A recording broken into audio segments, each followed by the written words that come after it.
teman-teman, di video kali ini saya akan menjelaskan atau berbagi keterampilan atau skill apa yang teman-teman perlukan dan harus ditempa dalam menjalankan bisnis ini. Nah, di video sebelumnya teman-teman sudah melihat bagaimana marketing plan kita atau hitung-hitungan untung teman-teman. Kemudian di video sebelumnya juga udah nonton produk. Nah, sekarang adalah apa sih yang harus keterampilan apa yang aku butuhkan ya gitu. Sama seperti bisnis-bisnis yang lainnya teman-teman. Kalau teman-teman mau contohnya mau buka catering, buka restoran, atau teman-teman mau jadi dokter atau mau jadi pengacara, pasti harus belajar dulu apa yang harus disiapkan, keterampilan apa yang harus ditempa ya, harus sekolah dulu. Tanpa itu kita nggak bisa teman-teman ya. Jadi segala sesuatunya itu meskipun pakai robot pun kita juga harus tahu cara mengoperasikan robot itu gitu. Nah, disinilah teman-teman akan belajar ya. Dan juga teman-teman akan tahu alur sebuah bisnis ini tuh bagaimana sih sebenarnya gitu. Oke, mari kita mulai ya teman-teman ya. Nah, di sini teman-teman di BioGreen itu namanya mau berbisnis kita pasti jualan. Jadi tidak ada istilahnya tidak menjual ya teman-teman. Kalau nggak mau jualan jangan berbisnis karena bisnis is about selling ya. Orang kadang ketakutan nih dengan kata-kata menjual, aku nggak bisa jualan. Padahal kita hidup itu setiap harinya adalah berjualan teman-teman ya. Sebelumnya teman-teman harus tahu dulu apa sih yang dimaksud dengan jualan. Nah, jualan ini artinya adalah persetujuan. Jadi ketika teman-teman ngajak saya nonton bioskop terus saya mau, teman-teman sudah menjual kepada saya. Ya, menjual ide untuk nonton bioskop dan akhirnya saya nonton bioskop dengan teman-teman. Atau mungkin ketika teman-teman yang perempuan minta dibeliin handphone kepada suaminya. Nah, kalau sebenarnya teman-teman ketika meminta papa jualin handphone, beliin handphone dong, sebenarnya itu teman-teman sudah menjual, berusaha untuk menjual. Nah, kalau misalnya suami teman-teman setuju, maka teman-teman sudah berhasil melakukan penjualan. Artinya jualan teman-teman laku. Jadi kesehariannya setiap hari kita sudah jualan teman-teman ya. Jadi jangan takut, kita bisa belajar dari sini. Di sini kita bisa belajar, oke? Kalau nggak bisa jualan, cari kerja aja. Jadi pekerja nggak perlu jualan. Tetapi pada saat ngelamar kerja pun kita juga jualan, kita menjual skill kita. Nah, kita jualan juga, bener nggak? Jadi life is about selling. Jadi kita sebenarnya tidak asing dengan kata-kata jualan. Nah, di BioGreen ini kita menjual dua hal. Yang pertama menjual produk, sudah pasti. Dan yang berikutnya adalah menjual peluang bisnis, teman-teman. Kenapa? Karena seperti seperti teman-teman sudah pelajarin di bagian marketing plan, justru kita akan bisa mendapatkan passive residual income kalau kita punya banyak reseller. Nah, ketika kita menjual kepada reseller, berarti kita pendekatannya adalah pendekatan bisnis. Kita menjual ide untuk berbisnis bersama kita. Jadi kita harus membangun reseller ya. Jadi kita harus menawarkan peluang usaha kita. Kenapa begitu? Karena dengan kita menjual bisnis dan orang itu setuju untuk berbisnis dengan kita, otomatis kalau dia ngambil paket yang silver, gold atau platinum, itu produk kita juga akan terjual teman-teman. Ya, tapi terserah kita juga bisa jual mengarahkan pembeli ke produk atau juga ke bisnis ya, tergantung nanti bagaimana cara kita mendekati mereka dan siapa mereka. Kita akan pelajarin nanti ya. Di sini kita akan pelajarin itu. Oke. Nah, kita sekarang punya produk dan punya bisnis. Sekarang ini diapain nih ya? Ini diapain nih produk dan bisnis kita ini? Oke. Nah, kita harus menunjukkan produk ini. Kita harus mempresentasikan produk ini. Kan begitu tujuan awalnya. Jadi yang pertama, keterampilan yang pertama adalah yang dibutuhkan adalah keterampilan bagaimana menemukan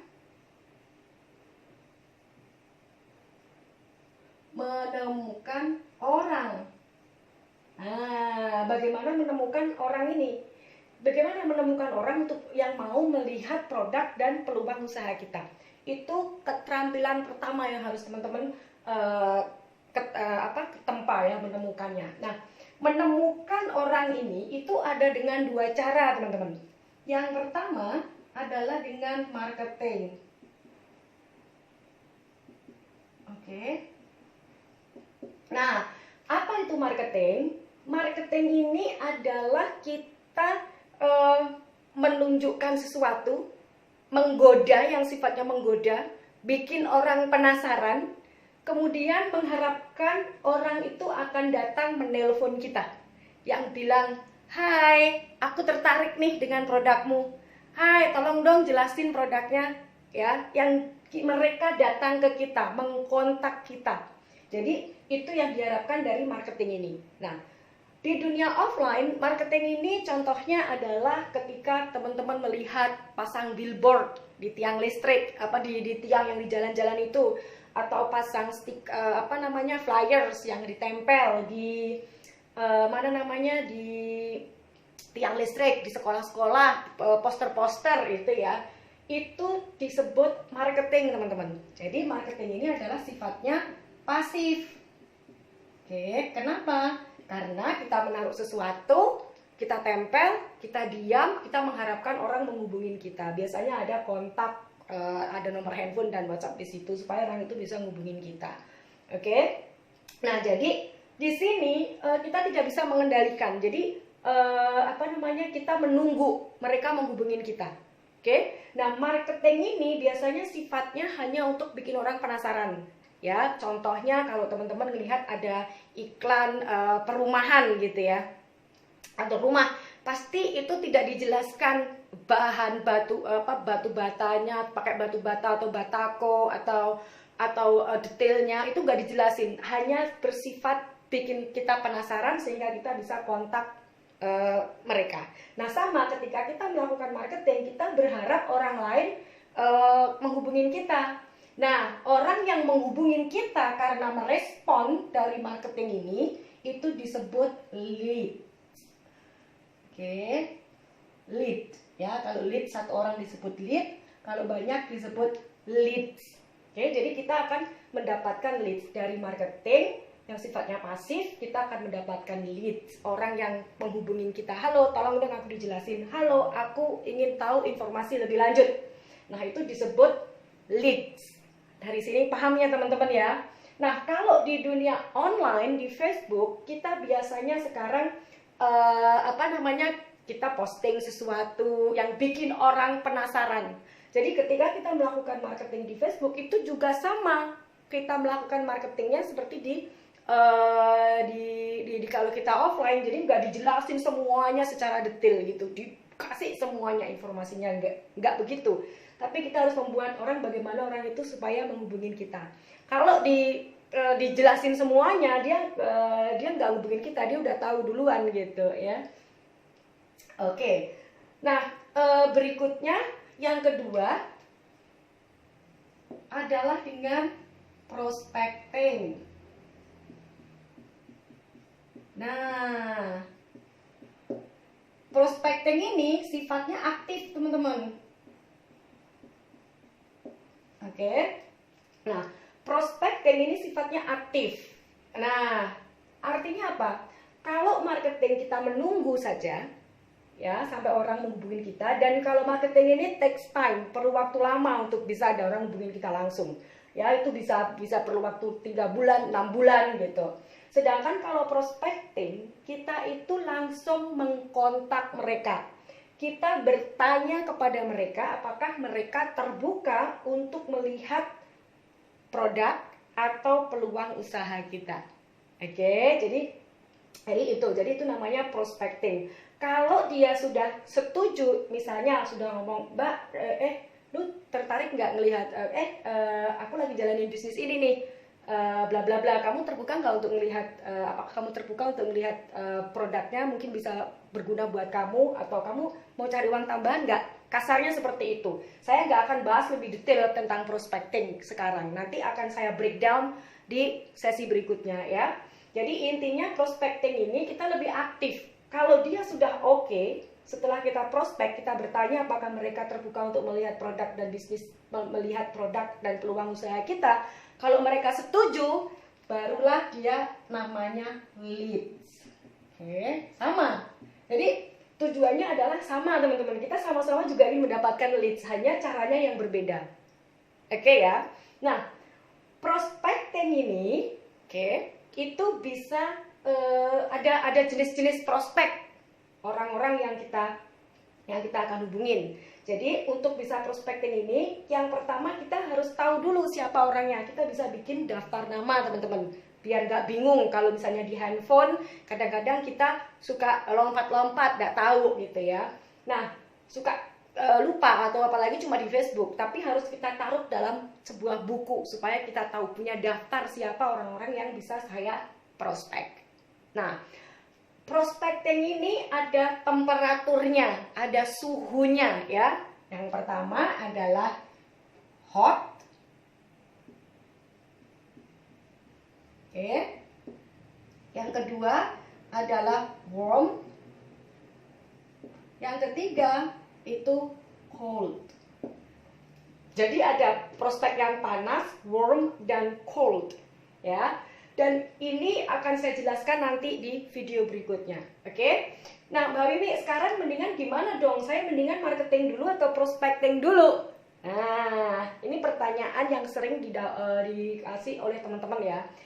Teman-teman bisa marketing, tetapi juga wajib prospecting supaya lebih cepat. Karena kalau ngandelin ini doang, itu lama gitu. Sedangkan ini kita lebih proaktif ya. Kalau kita proaktif, kita lebih bisa cepet dapatnya gitu. Sama lah dengan kalau teman-teman bisnis, terus teman-teman hanya ngandelin buka toko, terus pasang iklan, belum tentu orang datang.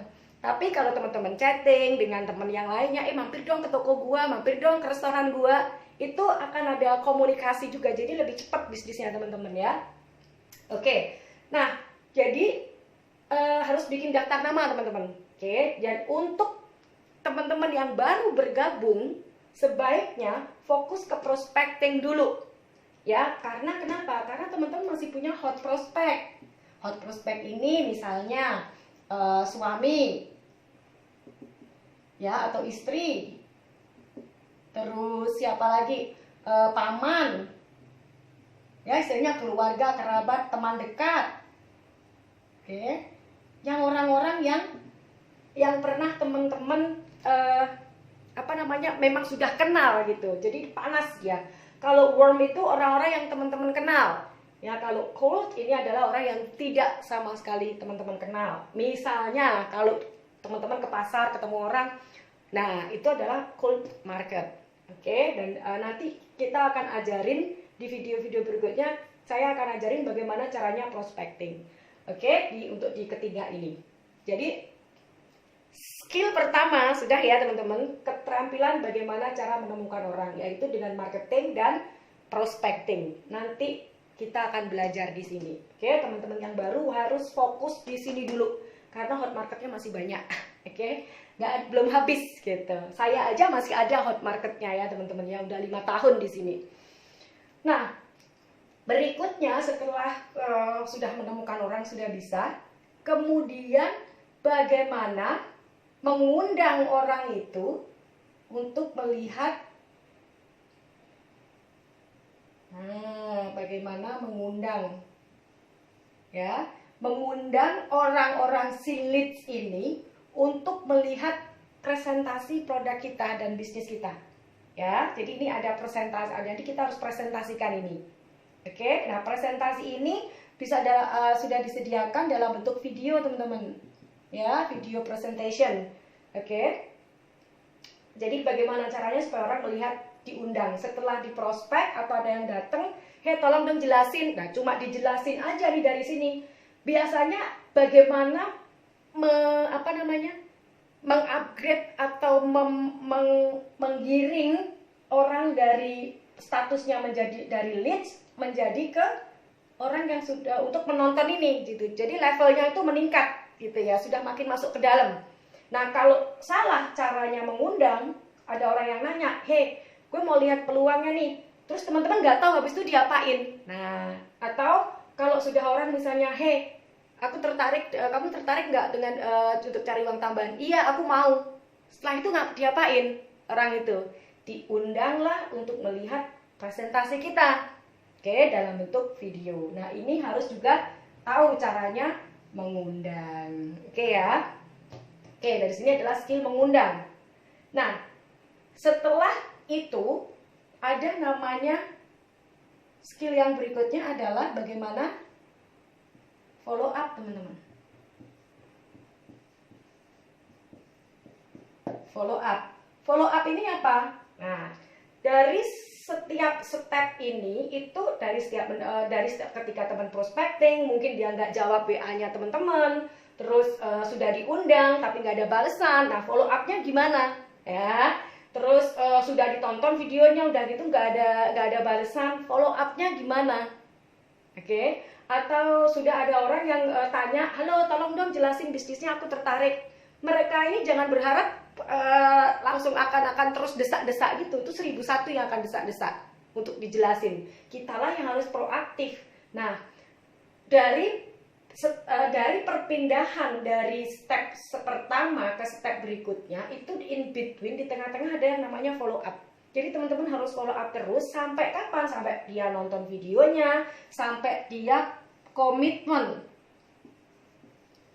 Ya, komitmen untuk bergabung di bisnis kita, komitmen untuk gabung atau beli produk. Oke, gitu. Oke ya, dan di sini namanya ada follow up yang harus dipelajarin, cara follow up. Kemudian jadi follow up itu bukan hanya yang dimaksud follow up itu bukan setelah presentasi terus tindak lanjutnya itu follow up, bukan itu aja, tapi dari semua step ini ada follow up-nya, teman-teman. Nanti kita bisa langsung praktek ya. Nah, kemudian pada saat follow up ini juga ada handling objection, teman-teman. Kemampuan untuk handling objection. Oke ya. Nah, ketika teman-teman follow up misalnya sudah bergabung, terus dia bilang, aduh aku nggak mau deh ikut beginian, atau aku nggak punya uang. Nah, itu bagaimana kita menghandle kendala-kendala yang diutarakan oleh prospek atau leads kita untuk tidak bergabung. Jadi kendalanya apa, kemudian kita bantu untuk menjawab atau membantu untuk menyelesaikan kendala itu, gitu ya. Itu namanya handling objection. Oke ya. Nah, kemudian kalau sudah berkomitmen, barulah kita teman-teman belajar punya skill kepemimpinan, namanya leadership. Ya, bagaimana membentuk leader. Nah, teman-teman akan membentuk leader nih, dijadikanlah orang-orang itu pemimpin ya, para reseller ini pemimpin untuk menjadi pemimpin di organisasi teman-teman. Karena semakin banyak pemimpin yang bisa menghandle timnya, maka teman-teman juga penghasilannya akan lebih bagus, bisnis teman-teman akan besar. Jadi besar, stabil tidaknya, besar kecilnya bisnis teman-teman itu bukan hanya tergantung dari jumlah uang yang masuk ke rekening teman-teman, tetapi seberapa besar pemimpin-pemimpin yang teman-teman ciptakan di perusahaan teman-teman, seberapa besar manajer-manajer yang teman-teman miliki di perusahaan teman-teman. Semakin banyak manajernya berarti kan akan lebih mempermudah pekerjaan teman-teman, ya kan? Gitu. Jadi ini adalah bagaimana skill apa saja yang diperlukan. Ya, ini adalah skill atau keterampilan baku yang teman-teman harus miliki.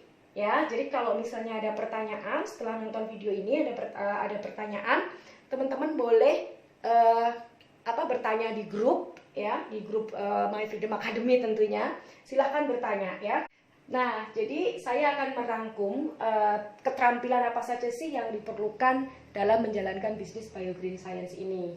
Yang pertama adalah keterampilan bagaimana menemukan orang yang mau melihat produk dan peluang usaha kita, yaitu dengan cara marketing dan prospecting. Oke.